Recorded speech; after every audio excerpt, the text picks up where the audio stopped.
shall we? Where were we?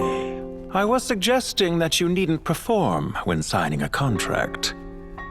You're only sitting here because your bank demanded an evaluation of the trustee. So you told a story about a young scholar from a merchant family in Sumeru? I told a compelling tale, didn't I? The post-expulsion story is far more captivating. The human experiments or the elixir of immortality? The part where you die. Ah, yes. My favorite part. The 35-year-old Segment thought of himself as Dottore, reserving the name Zandik for the original specimen. Of all the Segments, he was the most selfish. After his expulsion, Dottore searched for a new direction. He joined the Fatui, studied Elazar in great depth, secured resources. He was rather fortunate in his career. Zandik turned to Conrian technology and successfully created his segments. But this was not immortality.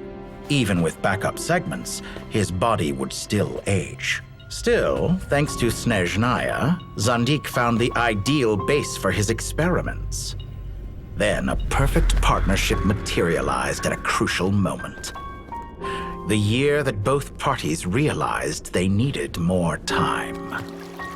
Fortunately, Zandik succeeded.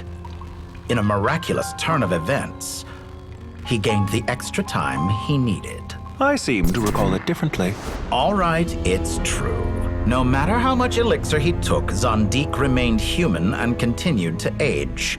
Then, on the morning he turned 85... Help me up! Call for help! Surely he would be rescued, Zandik thought. But to his surprise, no one helped him. Zandik was too selfish for that. Don't forget, you're one of us. Yes, and we're all waiting. Waiting for me to die. Pantalone arrived for a meeting and happened to witness what followed. He found it unsettling. I never said that. But the Zandiks were unfazed. It was a rare opportunity for self-dissection.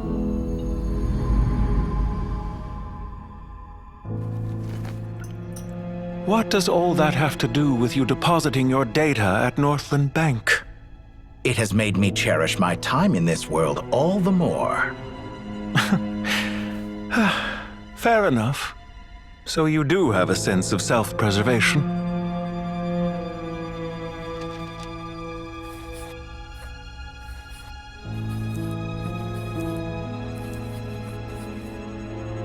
What do you mean?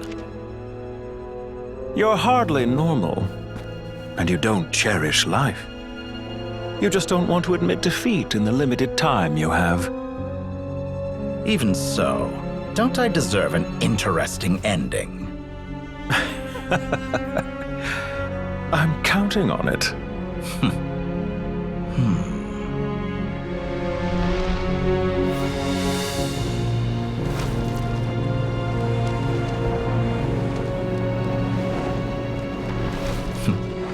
If nothing else, I expect my funeral will be a grand affair indeed.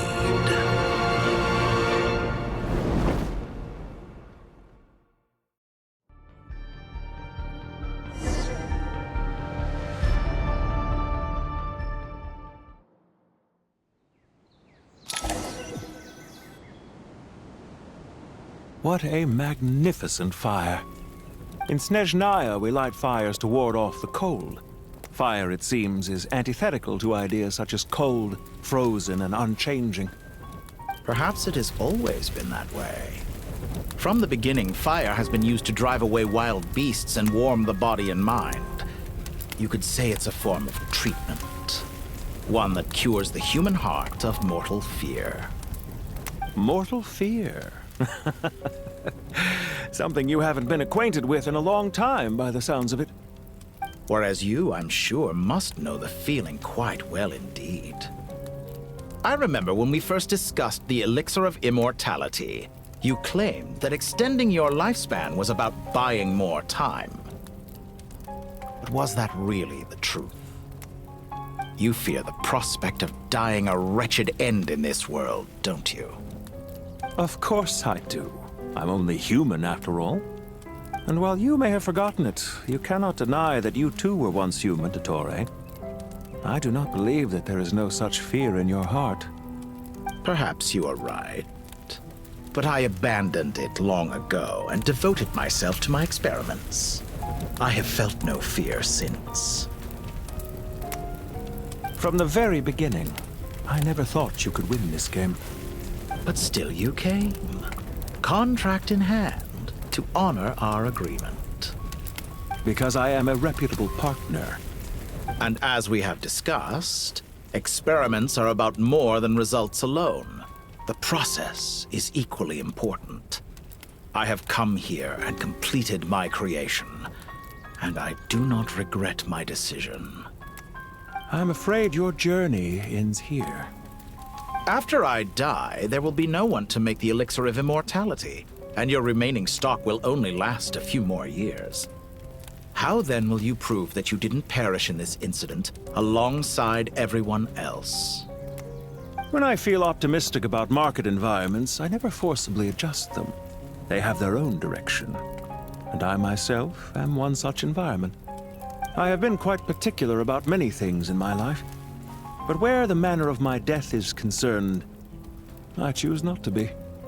You make yourself sound so magnanimous. Oh, but I am. And I hope you will be too.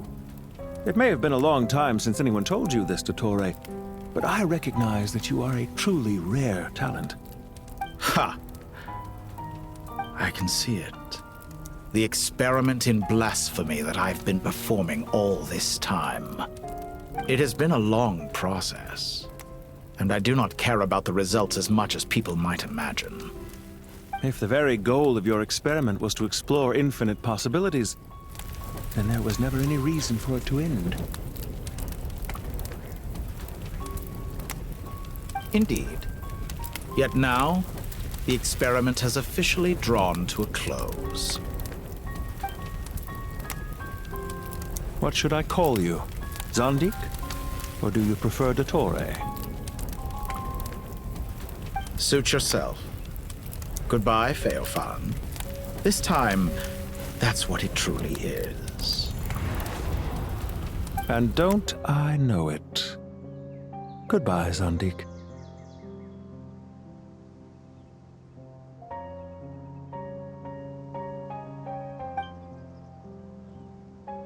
I could have carried out many more experiments, but to me, Lord of Dendro, this outcome is certainly not the worst. I believe you. But unfortunately, this is where it all ends for you. This experiment does not belong to you, nor do any of the results. Experiment? It sounds like you're trying to outdo me in my own field. Wisdom is conveying information in terms that people can clearly understand. You know exactly what I mean. Indeed. I can see no further outcomes. Ha. You have a formidable mind, and you are braver than I thought. Setting fire to the very thing your survival depends on. Your previous threat was empty, but this time, it is real. When necessary, wisdom can be as fierce as an inferno. Some of the flames that incinerate you come from within yourself. Perhaps you are right. You see what lies at the bottom of the human heart, and that is your wisdom. Here is where your journey comes to an end. All that is yet unknown belongs to those of us who will carry on living. It seems I have unwittingly been your arch-enemy all along. But now, it's all over. I do not deny your intelligence. But what you refer to as experiments, I would never describe in those terms. They are events that take place in the real world, And they are so much more than mere data. Goodbye. We will never meet again.